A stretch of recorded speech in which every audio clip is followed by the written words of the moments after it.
ഡിസൈനിന് വേണ്ടിയിട്ടുള്ള സ്റ്റെപ്സ് എത്തിക്കുക, design complete ചെയ്യുക. അപ്പോൾ അതിന് ശേഷം അടുത്ത സെമ്മിലേക്ക് വരുമ്പോൾ പിന്നെ എനിക്ക് material study, material selection, fabrication അത്രേ ബാക്കി ഉണ്ടാവുള്ളൂ. അപ്പോൾ അതേപോലെ നിങ്ങളുടെ ഹോൾ പ്രൊജക്റ്റ് നിങ്ങളിപ്പോൾ 2 സെമസ്റ്ററിലേക്ക് ചെയ്യാൻ ഉദ്ദേശിക്കുന്ന പ്രൊജക്റ്റാണ് നിങ്ങൾ സെലക്ട് ചെയ്തിട്ടുള്ളത്. അപ്പോൾ ആ പ്രൊജക്റ്റിനെ സ്പ്ലിറ്റ് ചെയ്തിട്ടുണ്ടാവും എന്നാണ് ഞാൻ വിശ്വസിക്കുന്നത്. എന്തോ ഒരു ഈ സെമ്മിൽ ചെയ്യണം എന്നുള്ളതിനെ പറ്റി ഒരു ഐഡിയ ഉണ്ടാക്കിയിട്ടുണ്ടാവണം. അപ്പം ഇല്ലെങ്കിൽ ഇനിയും തന്നെ പ്ലാൻ ചെയ്യുക ഈ സെമസ്റ്ററിൽ എന്തുവരെ ചെയ്യുന്നുള്ളത്. അപ്പോൾ ഈ ഒബ്ജക്റ്റീവ് ഫോർമുലേഷന് കഴിഞ്ഞാൽ പിന്നെ ഒരു കാര്യമായ വർക്ക് എന്തെങ്കിലും വേണം. ഡിസൈൻ എന്നൊക്കെ പറയുമ്പോൾ അറ്റ്ലീസ്റ്റ് നല്ല വർക്കുള്ള ഒരു ഏരിയ ആണ്. അതേപോലെ നിങ്ങളുടെ പ്രൊജക്റ്റിനെ 2 സെമ്മായിട്ട് സ്പ്ലിറ്റ് ചെയ്തിട്ട് നിങ്ങൾ എന്താണോ ഉദ്ദേശിച്ചത് അല്ലെങ്കിൽ എത്രത്തോളാണോ പ്ലാൻ ചെയ്തത് അത് കംപ്ലീറ്റ് ചെയ്യാം. അതിനൊരു മിനി റിപ്പോർട്ടും കൂടി വേണം. അത് സെമിനാർ റിപ്പോർട്ട് ആദ്യം നടക്കട്ടെ, എന്നിട്ട് നമുക്ക് ബാക്കി നോക്കാം.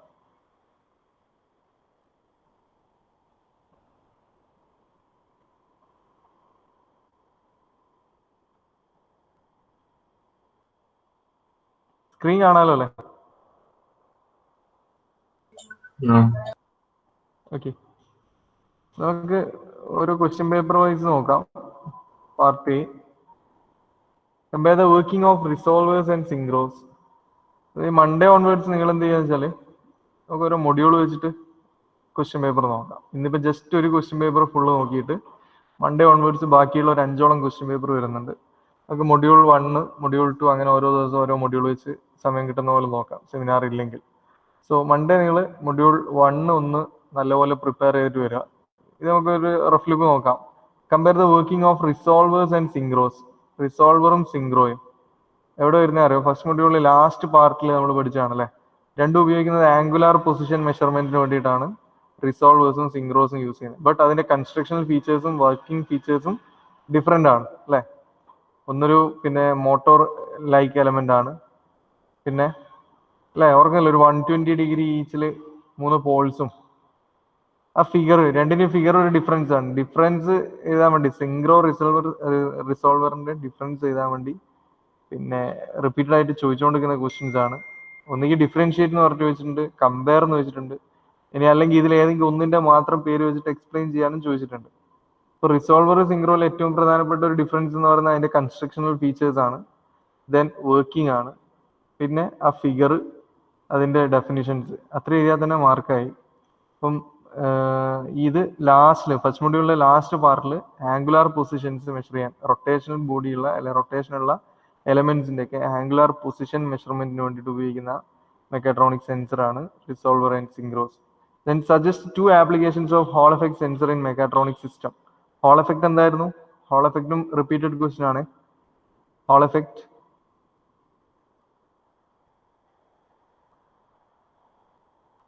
മാഗ്നറ്റിന്റെ പറഞ്ഞോ. ഹോൾ എഫക്ട് എന്താണ്? ഹോൾ വോൾട്ടേജ് മെറ്റീരിയൽ വേരി ചെയ്യുമ്പോൾ മെറ്റീരിയല് രണ്ട് മെറ്റീരിയൽ ഉണ്ടാകുന്ന സ്ഥലത്ത്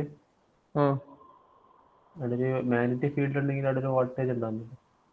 2 മെറ്റീരിയൽ ഒന്നുമില്ല, ഒരു സിംഗിൾ മെറ്റീരിയൽ മതി. കറണ്ട് ക്യാരിയിങ് കണ്ടക്ടർ എലമെന്റിന്റെ അടുത്തേക്ക് നമ്മൾ എന്ത് ചെയ്യുന്നു?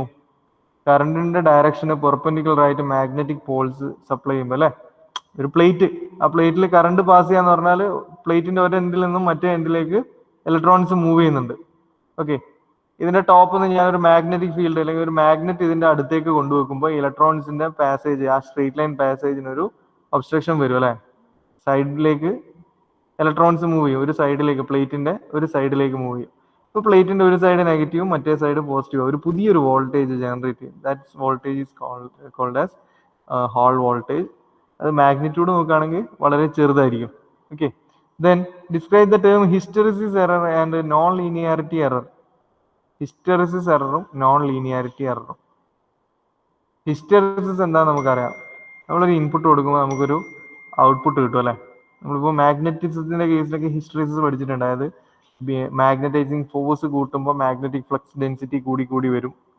ബട്ട് നമ്മളത് കുറച്ച് മാഗ്നറ്റൈസിങ് ഫോഴ്സ് കുറച്ച് കൊണ്ടുവരുമ്പോൾ ഫ്ലക്സ് ഡെൻസിറ്റി കുറയും, പക്ഷെ പുതിയൊരു പാത്തിലൂടെയാണ് പോവാന്ന് പറഞ്ഞു. അതേപോലെ സെൻസേഴ്സിനും ഉണ്ട് ഹിസ്റ്ററിസിസ് എറർ എന്ന് പറയുന്നത്. നമ്മളൊരു ഇൻപുട്ട് കൊടുത്തു, അപ്പോൾ കറസ്പോണ്ടിങ് സെൻസർ ഔട്ട്പുട്ട് നമുക്ക് കിട്ടും. നമ്മൾ ആ ഇൻപുട്ട് കുറച്ച് കൊണ്ടുവരുമ്പോൾ ആക്ച്വലി നമ്മൾ നേരത്തെ പാസ് ചെയ്ത ആ പാസേജ് തന്നെ, ആ ഹിസ്റ്ററിസിസ് ലൂപ്പ് ഒന്ന് ആലോചിച്ചാൽ മതി. ആ പാസേജിൽ തന്നെയാണ് റിട്ടേൺ ചെയ്യണത്. പക്ഷെ ചില സെൻസേഴ്സിൽ പുതിയൊരു പാത്ത് ഫോളോ ചെയ്യും. അല്ലെ, ഹിസ്റ്ററിസിസ് ലൂപ്പ് ഓർമ്മയില്ലേ? ഇങ്ങനെ ഹിസ്റ്ററിസിസ് ലൂപ്പ് ഉണ്ടാവുക, നമ്മളൊരു എക്സ് ആൻഡ് വൈ ആക്സിസ് വരയ്ക്കുന്നു.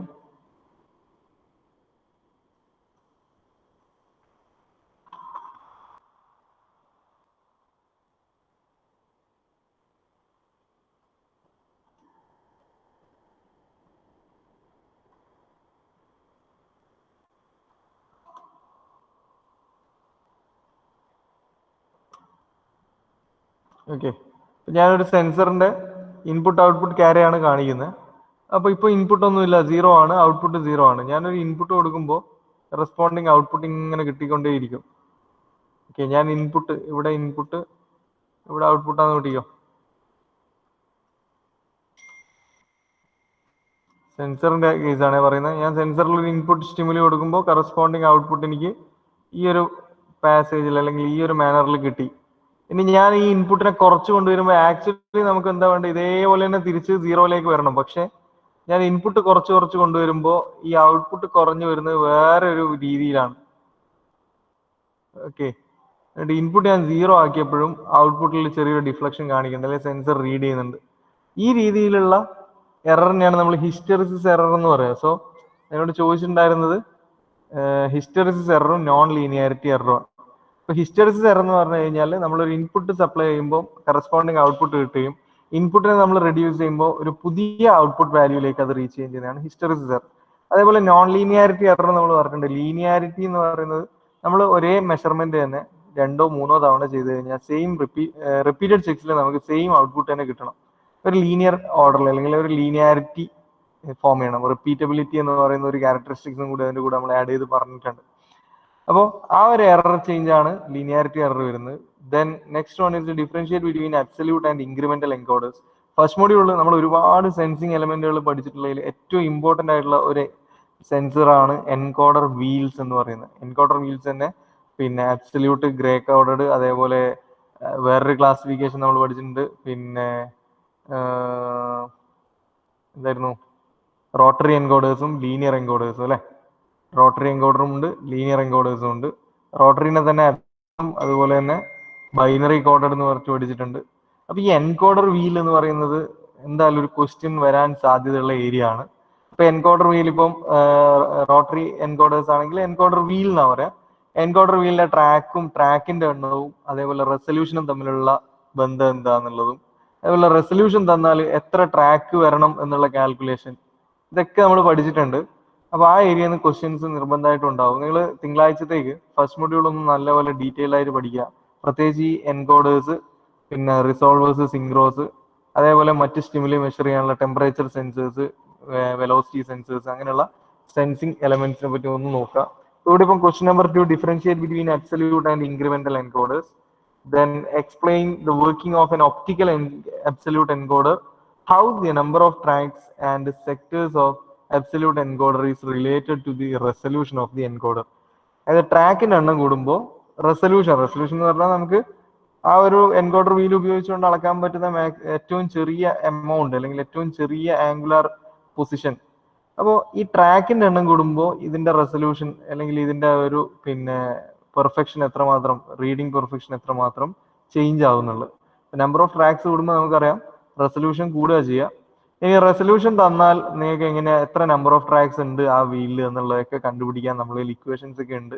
ആ ഇക്വേഷൻസ് ഒക്കെ ഇട്ടിട്ട് ചിലപ്പോൾ നിങ്ങളോട് ചോദിക്കുന്നത് പിന്നെ draw an encoder wheel having N resolution of 22.5 degree. അത് 22.5 ഡിഗ്രി സെൽഷ്യസ് ഡിഗ്രി ടേണിങ്സ് അല്ലെങ്കിൽ ഒരു ആംഗുലാർ പൊസിഷൻ മെഷർ ചെയ്യാൻ പറ്റുന്ന ഒരു എൻകോഡർ വീൽ. അതായത് 22.5 ആണ് അതിന്റെ റെസൊല്യൂഷൻ എന്ന് പറഞ്ഞു കഴിഞ്ഞാൽ ആ എൻകോഡർ വീൽ ഉപയോഗിച്ചുകൊണ്ട് കണ്ടുപിടിക്കാൻ പറ്റുന്ന ഏറ്റവും ചെറിയ അളവ് എന്ന് പറയുന്നത് 22.5 ഡിഗ്രീസ് ആയിരിക്കും. ചിലപ്പോൾ നിങ്ങൾക്ക് തരുന്നത് draw an encoder wheel having A resolution of 12.5 degrees. അത് ഒരു 12.5 ഡിഗ്രി മുതൽ മേലോട്ടേക്ക് ഏറ്റവും ചെറിയ അളവ് എന്ന് പറയുന്നത് ആ വീൽ ഉപയോഗിച്ചുകൊണ്ട് അളന്നെടുക്കാൻ പറ്റുന്ന ഏറ്റവും ചെറിയ അളവ് 12.5 ഡിഗ്രി ടേണിങ്സ് ആണ്, അല്ലെങ്കിൽ ആ ഒരു ആംഗുലാർ പൊസിഷൻ ആണ്.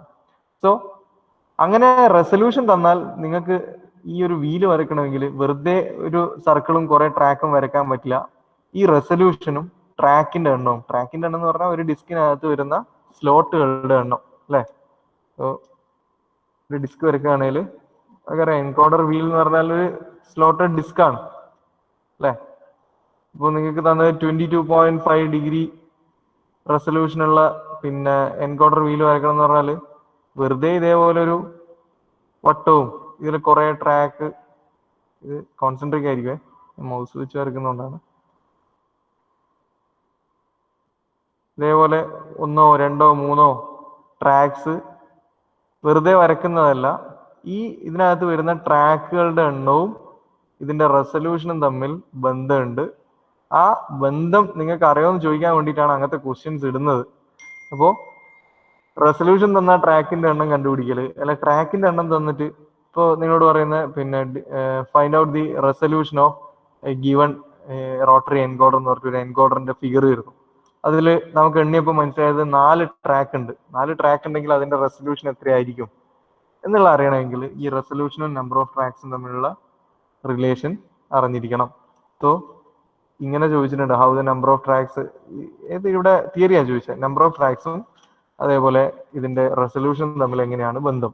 ഇപ്പൊ ട്രാക്സിന്റെ എണ്ണം കൂടുമ്പോൾ റെസൊല്യൂഷൻ കൂടും. റെസൊല്യൂഷൻ കൂടുക എന്ന് പറഞ്ഞാൽ അളന്നെടുക്കാൻ പറ്റുന്ന അളവ്, ഏറ്റവും ചെറിയ അളവ് പോലും നമുക്ക് ആ ഒരു എൻകോഡർ വീൽ ഉപയോഗിച്ചുകൊണ്ട് കണ്ടുപിടിക്കാം. വേറൊരു തവണ ചോദിച്ചിട്ടുണ്ടായിരുന്നത് നേരത്തെ പറഞ്ഞ പോലെയാണ്, ഡ്രോ ദി പിന്നെ encoder wheel, draw N encoder wheel having A resolution of 22.5 degrees എന്ന് പറഞ്ഞിട്ട് അങ്ങനെ ഒരു ക്വസ്റ്റ്യൻ ഉണ്ടായിരുന്നു. സോ എൻകോഡർ എന്ന് പറയുന്ന ഏരിയ നമ്മളെ സംബന്ധിച്ചിടത്തോളം പുതിയ ഏരിയ ആണ്. നമ്മൾ ഇതുവരെ കേൾക്കാതെ അല്ലെ പഠിക്കാത്ത ഒരു സെൻസിങ് എലമെന്റ് ആണ് എൻകോഡേഴ്സ്. സോ ഈ ഏരിയയിൽ നിന്ന് ക്വസ്റ്റ്യൻസ് ഈ ക്വസ്റ്റ്യനിൽ തന്നെയാണല്ലേ ഞാൻ പറഞ്ഞത്, draw the encoder wheel Leh out of A grey coded absolute encoder with 45 degree resolution. 45 degree resolution ഉള്ള ഒരു എൻകോഡർ വീല് വരയ്ക്കുക.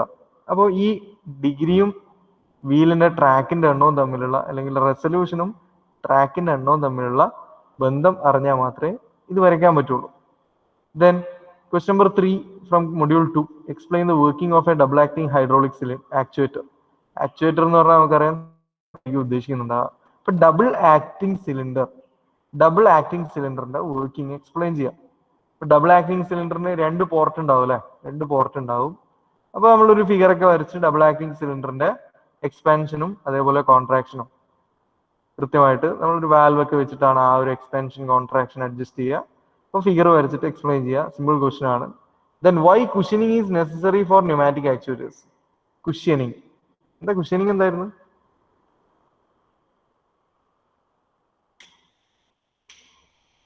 എന്താ കുഷ്യനിങ്ങിന്റെ ആവശ്യം എന്താ? Why cushioning is necessary?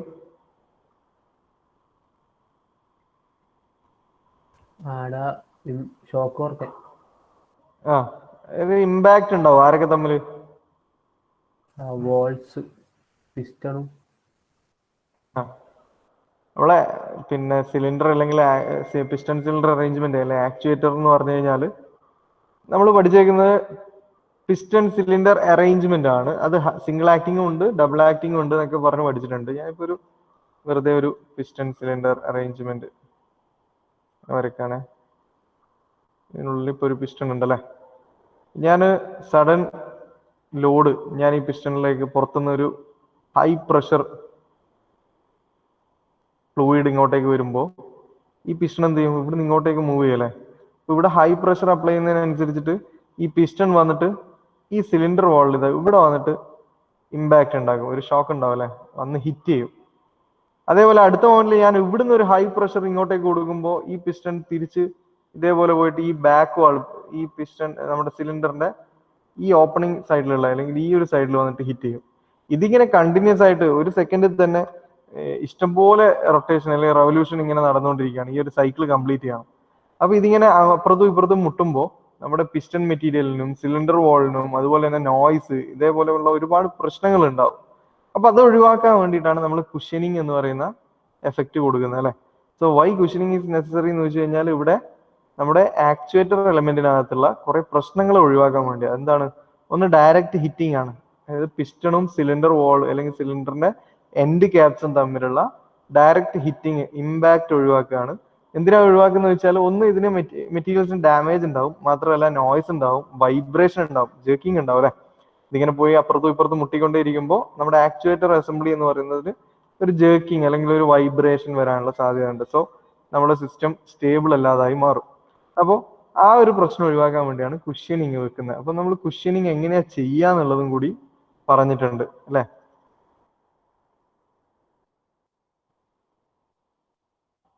അതാണ് അടുത്ത question. Explain how cushion explain how cushioning is achieved in pneumatic actuator with a sketch. അവിടെയാണ് നമ്മൾ പിസ്റ്റന്റെ സൈഡിൽ ഒരു ടാപ്പേർഡ് പ്ലഞ്ചർ വെച്ചിട്ട്, ഓർക്കുന്നില്ലേ ഫിഗർ? അത് പിസ്റ്റൺ വന്ന് ഈ സിലിണ്ടറിന്റെ എൻഡ് ഗ്യാപ്പിൽ എത്തുന്നതിന് മുമ്പ് തന്നെ പ്ലഞ്ചർ എന്ത് ചെയ്യും? എടാ ഓർമ്മയില്ലേ? ഫിഗർ ഓർമ്മയില്ലേ? പ്ലഞ്ചർ വന്നിട്ട് അടങ്ങി നിൽക്കും. അവിടെ ഫില്ലാവും. അപ്പോൾ ഈ അവിടെ ഒരു എയറിന്റെ പാക്കിംഗ് ഉണ്ടാവും അല്ലെ, എയർ പാക്കിംഗ് ഉണ്ടാവും. ആ എയർ പാക്കിങ്ങിനാണ് നമ്മൾ കുഷ്യനിങ് എന്ന് പറയുന്നത്. നമ്മളിപ്പോ നമ്മുടെ സോഫ സെറ്റിലേക്ക് കുഷ്യനിങ് ഉണ്ടല്ലേ, സ്പോഞ്ചിന്റെ. അപ്പൊ നമ്മൾ ഇരിക്കുമ്പോൾ നമ്മുടെ ബോഡിയും അതേപോലെ ഈ സോഫയുടെ മെറ്റീരിയൽ വുഡിന്റെ ആണെങ്കിൽ ആ വുഡും തമ്മിലുള്ള ഗ്യാപ്പിൽ അവിടെ സ്പോഞ്ച് വന്ന് ഫില്ല് ചെയ്യാണ്. അപ്പൊ നമുക്ക് അവിടെ ഒരു കുഷ്യനിങ് എഫക്ട് കിട്ടുകയാണ്. അതേപോലെ നമ്മുടെ പിസ്റ്റൺ എലമെന്റും സിലിണ്ടറിന്റെ എൻഡ് ഗ്യാപ്പും തമ്മിലുള്ള ഗ്യാപ്പിൽ എല്ലാ രണ്ടാളുടെ ഇടയിലായിട്ട് എയറിന്റെ ഒരു പാക്കിംഗ് അവിടെ വരികയാണ്. ആ എയർ പാക്കിംഗ് ആണ് അവിടുത്തെ കുഷ്യനിങ് എലമെന്റ് ആയിട്ട് ആക്ട് ചെയ്യുന്നത്. അപ്പൊ അതിന്റെ ഫിഗർ വെച്ചിട്ട് ആ ഒരു കുഷ്യനിങ് എഫക്ട് എങ്ങനെയാണ് വരുന്നത്, അച്ചീവ് ചെയ്യുന്നത് എന്നുള്ളത് എക്സ്പ്ലെയിൻ ചെയ്യാം. ഒരു മിനിറ്റ്, ഞാൻ ചാർജ് എടുക്കട്ടെ.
Hello. Okay. Next, question number 4. What is a 4x3 way valve when it is used in place of 4x2 way valves? 4x3 എന്ന് വെച്ചാൽ എന്താ അർത്ഥം?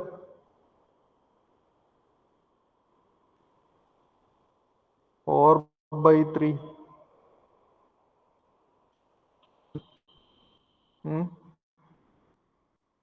നമ്മൾ വാൽവിന്റെ സിമ്പിളൊക്കെ വരയ്ക്കാൻ പഠിച്ചിട്ടുണ്ട്. പൊസിഷൻ 3 വേ. എത്ര പിന്നെ ബ്ലോക്ക് വേണം? എത്ര റെക്ടാങ്കിൾസ് വേണം? 3 വരെ. 4x3. അപ്പോ എത്ര പൊസിഷൻ? 3 പൊസിഷൻ അല്ലേ? 3 പൊസിഷൻ എന്ന് പറഞ്ഞാല് 3 റെക്ടാങ്കിൾസ് കാണിക്കണം. 4 എന്ന് വെച്ചാൽ എന്താ? 4 വേ ആണ്. 4 വേ. 4 വേസ് കാണിക്കണം, 4 പോർട്ടുകൾ കാണിക്കണം. 2 എണ്ണം താഴേക്ക് കാണിക്കാം. 1 2 രണ്ടെണ്ണം വാൽവിന്റെ ഔട്ടായിട്ടും. അതേപോലെ എല്ലാ സ്ഥലത്തും അല്ലെ, എല്ലാ പൊസിഷനിലും 4 കാണിക്കണം.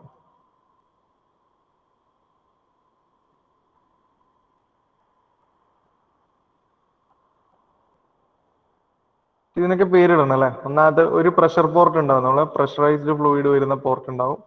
അതുപോലെ ഇവിടെ AB നമ്മുടെ ആക്ച്വേറ്ററിലേക്ക് പോകുന്ന ലൈന്, അതേപോലെ റിട്ടേൺ വരുന്നതൊക്കെ സ്വീകരിക്കാൻ ഒരു ടാങ്ക് ഉണ്ടാവും. അതേപോലെ എല്ലാ പൊസിഷനിലും ഇതേപോലെ PTAB കാണിക്കും. ഇനി ഇതിന് നമ്മള് പിന്നെ ഇതിന്റെ സിമ്പിൾസിൽ എയറോ ഒക്കെ കാണിക്കണം അല്ലെ, എയറോ കാണിക്കണം. ഇപ്പൊ നമ്മൾ സെന്റർ പൊസിഷൻ എപ്പോഴും അൺഓപ്പറേറ്റഡ് പൊസിഷൻ ആയിട്ടാണ് കാണിക്കുക. അൺഓപ്പറേറ്റഡ് പൊസിഷൻ ആണെങ്കിൽ എങ്ങനെയാ കാണിക്കുക? ഇപ്പൊ ഇവിടെ ആണെങ്കിൽ ഇങ്ങനെ കാണിക്കും അല്ലെ, ബ്ലോക്ക് ചെയ്ത പോലെ. അതേപോലെ മേലെ എയും എല്ലാം ബ്ലോക്ക്ഡ് ആയിരിക്കും. Unoperated position, normally closed valve എന്നാ ഇതിനെ പറയാം, എല്ലാം ക്ലോസ്ഡ്. ദെൻ ഇവിടെ ഒരു പൊസിഷനിൽ പ്രഷറൈസ്ഡ് ഫ്ലൂയിഡ് പിയിൽ നിന്നും എങ്ങോട്ടേക്ക്? എയിലേക്ക്. അതേ മൊമെന്റിൽ ബിയിൽ നിന്നും ടിയിലേക്ക്. 2 പൊസിഷനായി. മൂന്നാമത്തെ പൊസിഷൻ പിയിൽ നിന്നും ബിയിലേക്ക്, അതുപോലെ എയിൽ നിന്നും ടിയിലേക്ക് അല്ലേ. ഇനി ഇതെങ്ങനെ ഓപ്പറേറ്റ് ചെയ്യുന്നതെന്ന് കൂടി പറഞ്ഞിട്ടുണ്ട്. പുഷ് ബട്ടൺ ഓപ്പറേറ്റഡ് എന്നെല്ലാം പറഞ്ഞിട്ടുണ്ടെങ്കിൽ ഇതിന്റെ എൻഡിൽ ഒരു പുഷ് ബട്ടൺ കാണിക്കണം. പിന്നെ ഇതിന്റെ റിട്രാക്ഷൻ, സ്പ്രിംഗ് റിട്രാക്ഷൻ എന്നൊക്കെ പറഞ്ഞിട്ടുണ്ടെങ്കിൽ ഓപ്പോസിറ്റ് സൈഡിൽ ഒരു സ്പ്രിങ്ങും കൂടി കാണിക്കണം അല്ലേ. ഇതല്ലേ 4/3 വേ വാൽവ് അല്ലേടാ? അപ്പൊ എന്താണ് 4/3 വേ വാൽവ് എന്ന് വെച്ച് കഴിഞ്ഞാൽ 4 വേസ് അല്ലെങ്കിൽ 4 പോർട്ടും 3 പൊസിഷണൽ ചേഞ്ചസ് ഉള്ള വാൽവാണ് 4/3 വേ വാൽവ്. ഈ ഫിഗർ ഒക്കെ വരച്ചിട്ട് ഇതിൽ ഓരോ പൊസിഷനും എക്സ്പ്ലെയിൻ ചെയ്യാം. ദെൻ വേറൊരു ക്വസ്റ്റ്യൻ കൂടി ഉണ്ടായിരുന്നു, when it is used in case of 4/2 way valve. 4/2 എന്ന് വെച്ചാൽ എന്താ? 4/2 എത്ര റെക്ടാങ്കിൾസ് വേണം? 2 റെക്ടാങ്കിൾസ് ഉണ്ടാവുള്ളൂ, പക്ഷെ 4 പോർട്ട് ഉണ്ടാവും. അപ്പൊ ഇവിടെ ഇതിൽ ഏതോ ഒന്ന് മിസ്സിംഗ് ആയിരിക്കും. ഈ അൺഓപ്പറേറ്റഡ് പൊസിഷൻ ഉണ്ടാവില്ല, വെറും ഓപ്പറേറ്റിംഗ് പൊസിഷൻസ് മാത്രമേ ഉണ്ടാവുള്ളൂ. അതായത് ഒന്നിങ്ങോട്ടും ഒന്നിങ്ങോട്ടും, അടുത്തതിൽ ഒന്നിങ്ങോട്ടും ഒന്നിങ്ങോട്ടും. അപ്പൊ നമുക്ക് ഈ ഒരു വാൽവ് 4/2 വേ വാൽവ് ഉപയോഗിക്കുന്നെങ്കിൽ നമ്മൾ ഇതിൻ്റെ അകത്തുനിന്ന് കണക്ഷൻ എടുക്കുകയാണെ. നോക്കാം.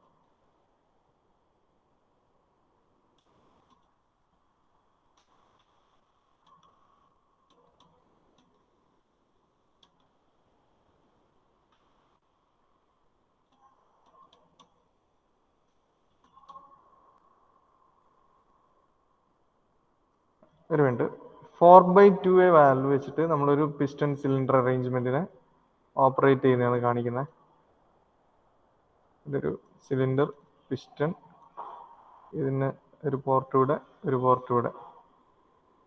ഓക്കെ, ഞാൻ ഒരു 4/2 വേ വാൽവ്, 2 പൊസിഷൻ 4 പോർട്ട്.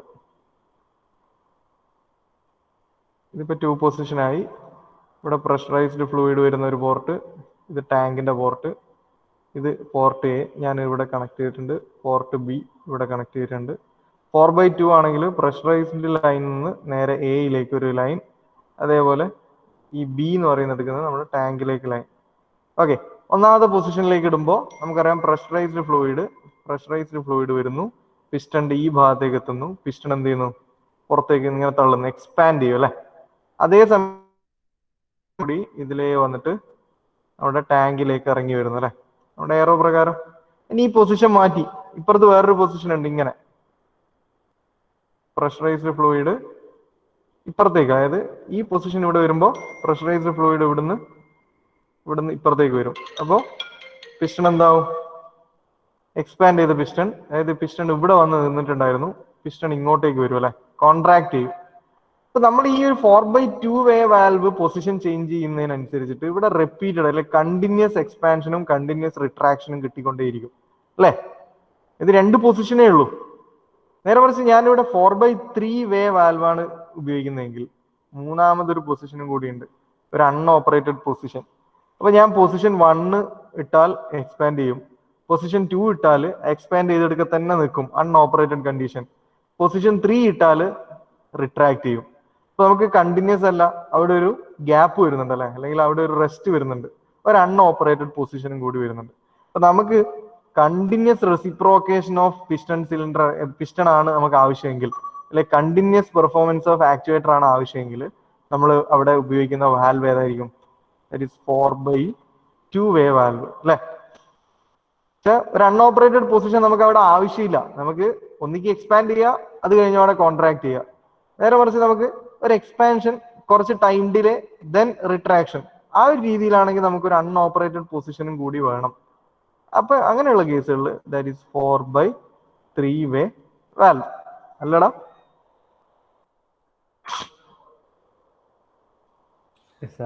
ഓക്കെ, അതാ ഇവിടെ ചോദിച്ചത്. When it is used in place of 4/2 way valves. 4/2 ആണെങ്കിൽ നമുക്ക് റെസിപ്രോക്കേറ്റിംഗ് കണ്ടിന്യൂസ് റെസിപ്രോക്കേഷൻ ആണ്. 4/3 ആണ് നമുക്ക് ഉപയോഗിക്കുന്നതെങ്കിൽ കണ്ടിന്യൂസ് റെസിപ്രോക്കേഷൻ ആവശ്യമില്ല, നമുക്ക് ഒരു റെസ്റ്റ്, ഒരു സ്ട്രോക്ക് കഴിഞ്ഞാൽ ഒരു ടൈം ഡിലേ, ആ ഒരു രീതിയിൽ വേണമെങ്കിൽ നമ്മൾ 4/2 മാറ്റിയിട്ട് 4/3 ഉപയോഗിക്കണം. Then next one is the designing of a pneumatic cylinder. Design a hydraulic cylinder, hydraulic circuit to operate a winch fitted with a hydraulic motor. The motor should be run clockwise, counterclockwise and stop. Use manually operated valve. ഇത് ഒരു കാര്യം ചെയ്യാം, ഇത് നമ്മൾ ക്ലാസ്സിൽ discuss ചെയ്തിട്ടുണ്ട്. ഈ question just ഒന്ന് വർക്ക്ഔട്ട് ചെയ്യാൻ വേണ്ടി ട്രൈ ചെയ്യുക. ഡിസൈൻ എ ഹൈഡ്രോളിക്, സ്ക്രീൻഷോട്ട് എടുത്ത് വെച്ചോ. Design a hydraulic circuit to operate a winch fitted with a hydraulic motor. The motor should be run clockwise, counterclockwise and stopped. Use a manually operated valve. ഇവിടെ ഇപ്പൊ എന്തല്ല വേണ്ടതെന്നുള്ളത് ഏതാണ്ട് ഒരു idea ഉണ്ട്. നമുക്കിവിടെ actuator, piston cylinder arrangement ആണോ വേണ്ടത്? കാരണം ഇവിടെ റൊട്ടേഷൻ ആണ്. ഇത് design a hydraulic circuit to operate a winch fitted with a hydraulic motor. Hydraulic motor എന്ന് പറഞ്ഞാൽ ഒരു ആക്ച്വേറ്റർ തന്നെയാണ് അല്ലെ, റോട്ടറി ആക്ച്വേറ്ററാണ്. മോട്ടോറിൽ നമ്മൾ കുറെ മോട്ടോർസിന്റെ പേരൊക്കെ പഠിച്ചിട്ടുണ്ട്, റോട്ടറി ആക്ച്വേറ്റേഴ്സ്. അപ്പൊ ഇവിടെ റൊട്ടേഷൻ മോഷൻ കിട്ടുന്ന ഒരു സർക്യൂട്ടാണ് നിങ്ങളോട് ഡിസൈൻ ചെയ്യാൻ പറഞ്ഞത്. അപ്പൊ ഒരു ഹൈഡ്രോളിക് മോട്ടോർ ആണ് നമ്മുടെ ആക്ച്വേറ്റർ, പിസ്റ്റൺ സിലിണ്ടർ അല്ല. ദെൻ ഈ മോട്ടോർ ക്ലോക്ക് വൈസും കറങ്ങണം, കൗണ്ടർ ക്ലോക്ക് വൈസും കറങ്ങണം. നമ്മൾ പിസ്റ്റണിൽ പറയുമ്പോൾ എക്സ്പാൻഷൻ റിട്രാക്ഷൻ എന്ന് പറയുന്ന പോലെ ഇവിടെ clock vice, counter clock vice. അപ്പോ വാൽവ് ഉപയോഗിക്കേണ്ടി വരും. ഒരു ഹൈഡ്രോളിക് സർക്യൂട്ട് ആയതുകൊണ്ട് പമ്പ് ലിക്വിഡ് തരാൻ വേണ്ടി ഒരു ഇൻപുട്ട് ആയിട്ട് ഒരു പമ്പ് വേണം. പമ്പിൽ നിന്നും നമ്മളുടെ ഈ ഹൈഡ്രോളിക് മോട്ടോറിലേക്ക് ഒരു കണക്ഷൻ പോകണം. അപ്പൊ ഈ പമ്പിൽ നിന്നുള്ള കണക്ഷൻ മോട്ടോറിൽ എത്തുന്നതിന്റെ ഇടയിലായിട്ട് വാൽവും വേണം. അപ്പൊ വാൽവ് ഏത് ടൈപ്പ് വാൽവ് വേണം, ഏത് വാൽവ് ഉപയോഗിച്ചാലാണ് മോട്ടോറിനെ clockwise, counter clockwise കറക്കാൻ പറ്റുക, അതൊന്ന് ആലോചിച്ചിട്ട് ഇതൊന്ന് ഡിസൈൻ ചെയ്ത് നോക്കാം. സിമ്പിൾ ആണ്, വലിയ പണിയൊന്നുമില്ല. ആകെ കൂടെ 4 എലമെന്റ്സേ വേണ്ടുള്ളൂ. പിന്നെ ഏത് എലമെന്റിലും, ഏത് സർക്യൂട്ടിലും നിർബന്ധമായും വേണ്ടുന്ന കുറച്ച് സേഫ്റ്റി എലമെന്റുകളുണ്ട്, പ്രഷർ റിലീഫ് വാൽവ് പോലെയുള്ളത്. അതൊക്കെ വെച്ചിട്ട് ഒന്ന് ഡിസൈൻ ചെയ്യാൻ ട്രൈ ചെയ്യുക. നമുക്ക് അടുത്ത ക്ലാസ്സിൽ വന്നിട്ട് നിങ്ങളത് പ്രസന്റ് ചെയ്യും, നോക്കാലോ. അതുപോലെ നെക്സ്റ്റ് ക്ലാസ്സിൽ വരുമ്പോഴേക്കും മൊഡ്യൂൾ 1 ഒന്ന് ഡീറ്റെയിൽഡ് ആയിട്ട് പഠിച്ചിട്ട് വരിക. ഓക്കെ, അറ്റൻഡൻസ് വരുമോ പെട്ടെന്ന്? Number 1 Present, sir. 2 Present, sir. Present, sir. 3 Present, sir. 4 number 4 Present, sir. okay. 5 Present, sir. 6 Present, sir. 7 Present, sir. 8 9 Present, sir. 10 Present, sir. 11 Present, sir. 12 Present, sir. 13 okay. 14 Present, sir. 15 Faziuddin la 16 Present, sir. 17 Present, sir. 18 Present, sir. 19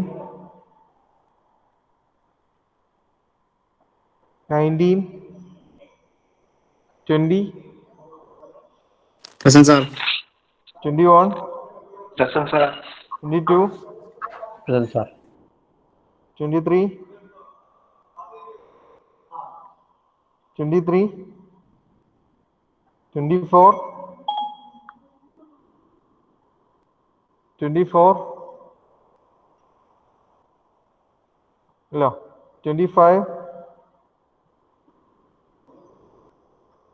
25, okay, 26, 27, 27, no, 28,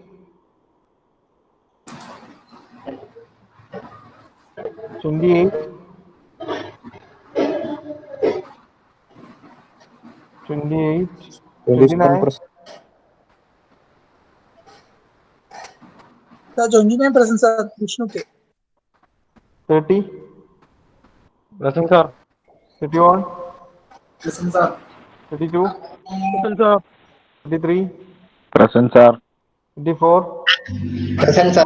35, Present, sir. 36, Present, sir. 37, Present, sir. 38. Present, sir. So the absent is number 15, 24, 28. I repeat, 15, 24, 28. Okay, thank you.